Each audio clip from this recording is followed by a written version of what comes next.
Hello friend, in today's session we will see design of worm and a worm wheel.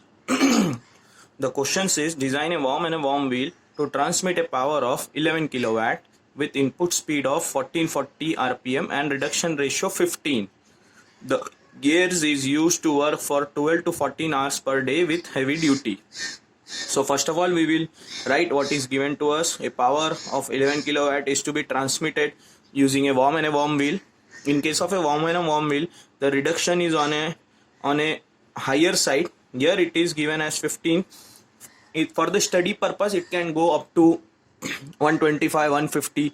So the reduction ratio for a worm and a worm wheel is at a very higher side. The input speed given to you is 1440 rpm, and the gear is used to work for 12 to 14 hours per day. This given is actually your service factor. With the help of number of hours per day with heavy duty, going to page number 7.69, we can get the value of service factor. And if you see on PSG 7.69, 12 to 14 hours per day working with a speed of 1440 rpm and heavy duty, our service factor comes out to be 1.3. So starting with the solution, as we always do, stepwise solution, we do step number one as our basic calculation. So in basic calculation we have to find n1, n2, z1, z2. If the angles are inclined, then virtual number of teeth and so on, and the design power. But here in case of a worm and a worm wheel, if we will go with the first formula, that is n1 by n2.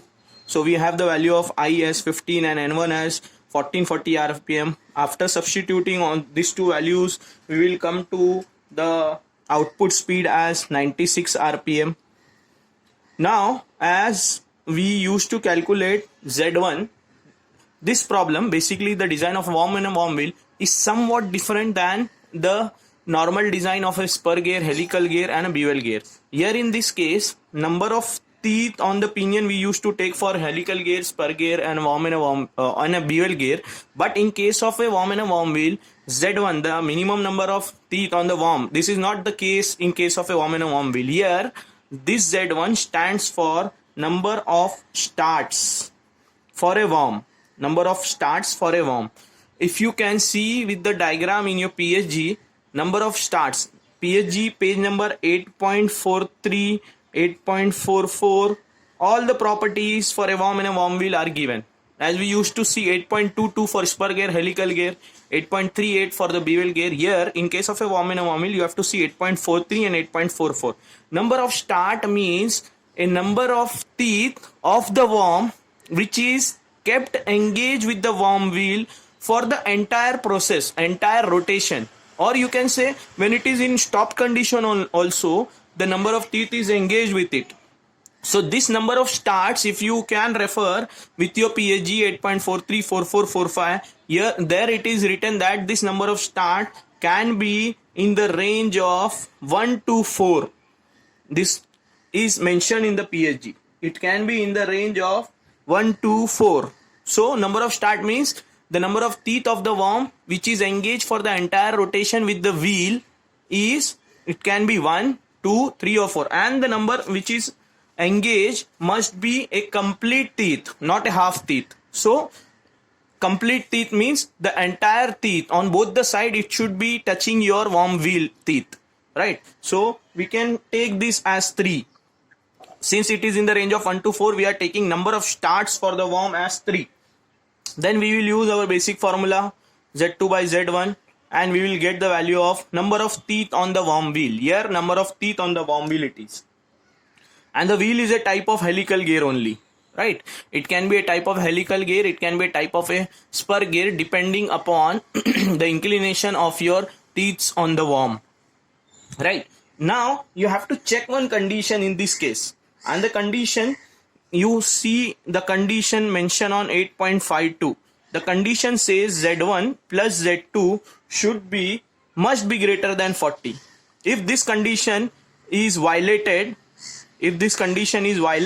like if Z1 plus Z2 is not greater than 40, then you have to put the value of Z1 over here and get the value of Z2 from this equation. Z1 plus Z2 is equal to 40, or you can increase the number of starts on your Z1 and get this value. Now if we see our 3, Z1 is 3, it is 45, so this is 48, which is greater than 40.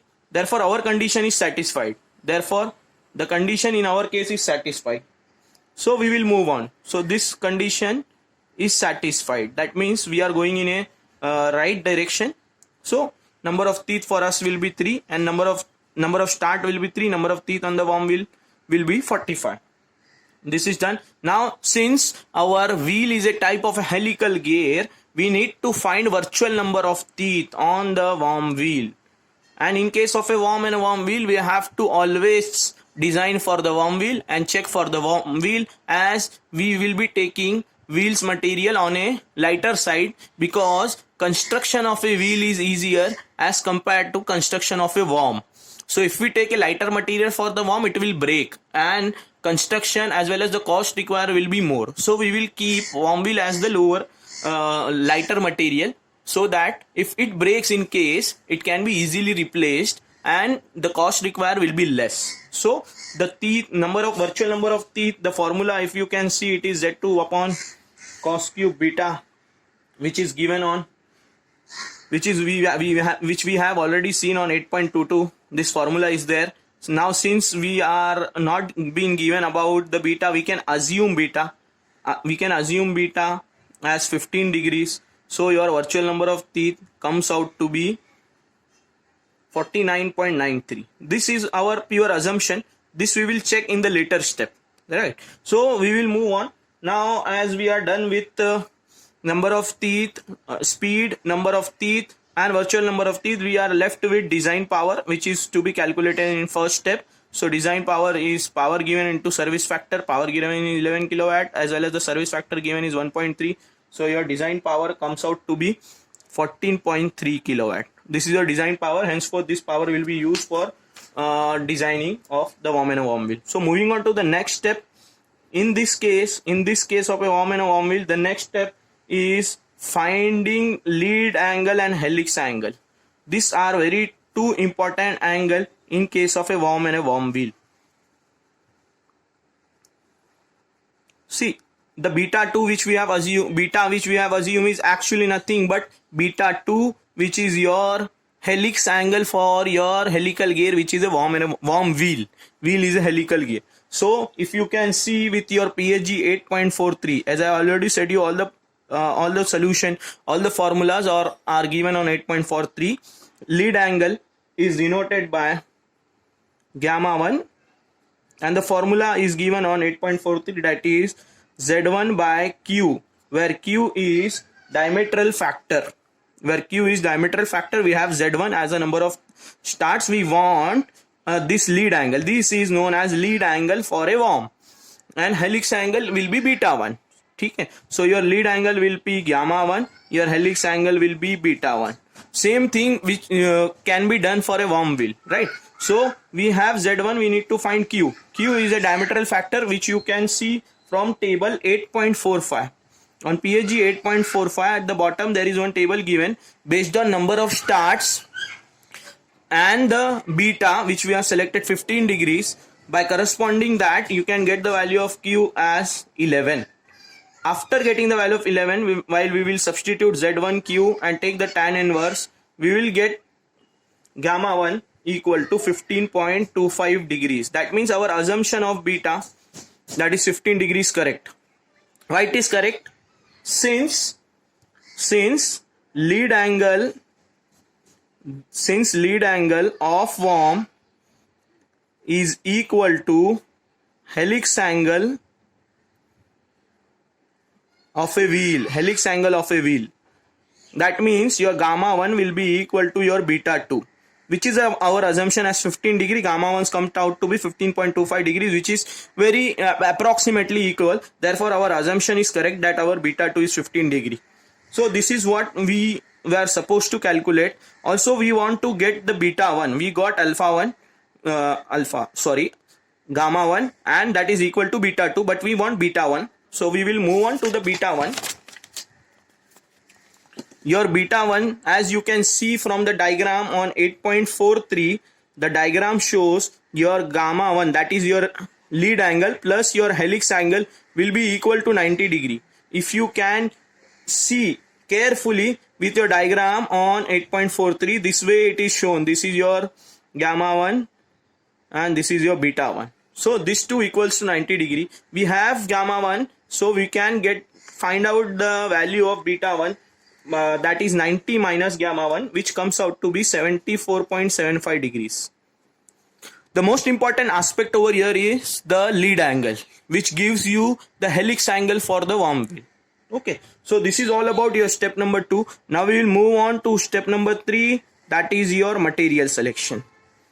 So material selection in case of a worm and a worm wheel is a bit different as compared to your spur gear, helical gear and your bevel gear. Is a bit different, not totally completely different, it is a bit different, as we have a worm wheel which is directly made up of in case of a spur helical gear, we take the properties of from 8.5, which is directly made up of either plain carbon steel or alloy steel, right? So now in case of this, as I have already told you, we will take a lighter material for the worm wheel. So for the worm we will take the steel material. We can take steel material, any one steel material. So you can take C45 as the steel from 8.5. So all the properties of worm for C45 will be given for 8.5. That is, you can see bending stress is 140 MPa. You have to just see with your 8.5, and your compressive stress for your worm is 500 MPa, right? So this is all about the properties of a worm C45 from 8.5. Now we are going for worm wheel material, which we will see from PSG 8.45, not from 8.5. It will be taken from 8.45 worm wheel. As I told you, it will be a lighter material. It can be a bronze or a cast iron, as you can see on 8.45.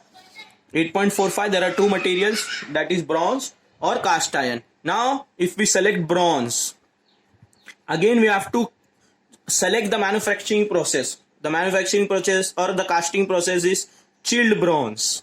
Again he says it can be rotated in two direction, one direction, so we will assume rotation in one direction, right? So these are all our assumptions, right, as the material property. So by seeing all this and selecting the material, you can check with your material from table number 33 on the same page. Table number 33, sigma B2, that comes out to be 110 MPa. You can refer your table number 33 on 8.45 for sigma B, that is bending stress for worm wheel, and compressive stress from table number 32, from table number 32 on 8.45, taking into consideration velocity, as the maximum velocity in that table, that is 4 meter per second. This is our assumption, and taking into all the considerations of the table, these are the two properties which we have selected from a worm wheel. The material is bronze, which is a lighter material as compared to the steel. So here in this case, as the material is different and the bronze being a lighter material, we know that your worm wheel is your weaker element. So we won't go for the checking of the weaker element. Directly we can see worm wheel is the weaker element. We will go for calculation of module, calculation or designing of worm wheel based on calculation of module. Now just see something which is very important for the entire calculation of a gear design. Like see, we have two properties. One is contact stress and another is bending stress, right? Contact stress or the compressive stress and the bending stress. So there are two types to design or to calculate module. Type 1, design using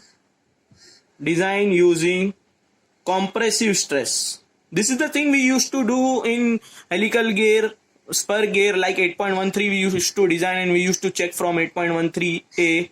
Same way here, if you are designing with sigma C, that is contact stress, you have the another property. We will check check using bending stress. That is the case. If you are designing using contact stress, you have to check using bending stress. This is type 1.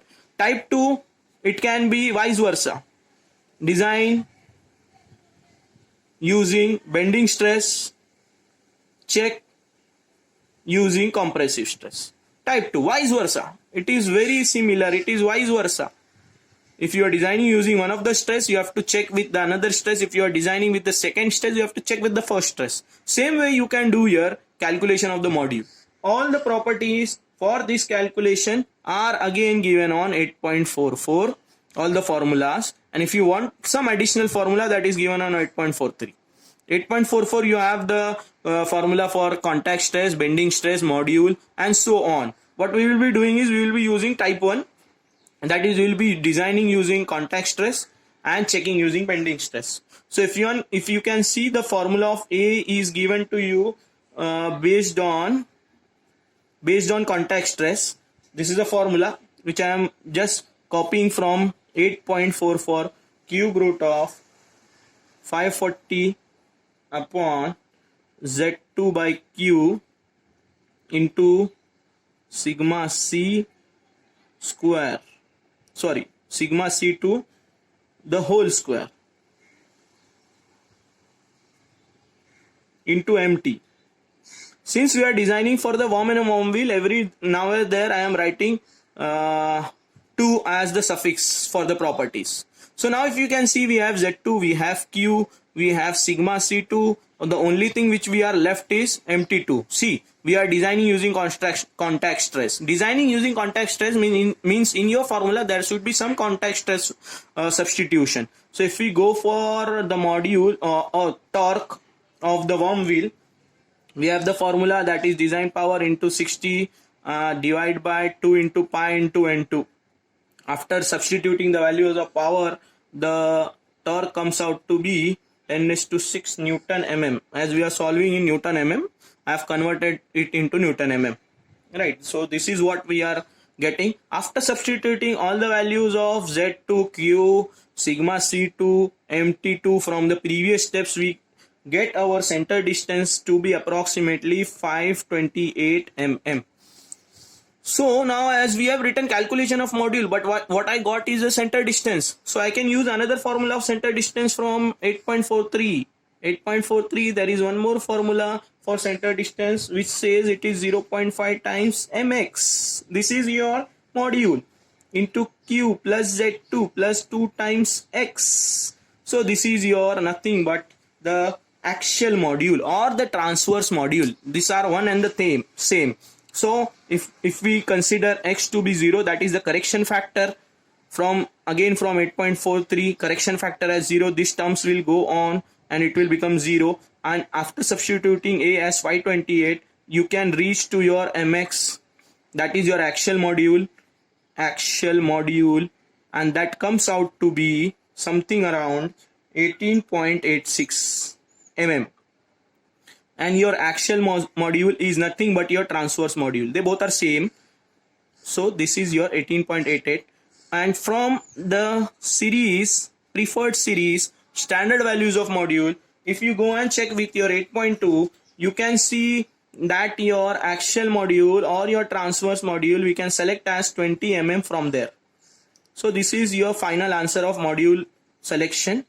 This is a transverse module. As we always know, if you are calculating the transverse module, we should go for the normal module, and the formula for normal module is on 8.22.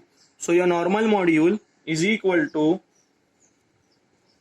transverse module into cos of beta, 8.22. Cos of beta, we know the beta value as 15, and if you go and solve this 20 into cos of beta, this comes out to be 19.32 mm. Right, this formula is available on 8.22. So here we have completed with our design of module, right? Design of module or design of the worm wheel, right? Okay.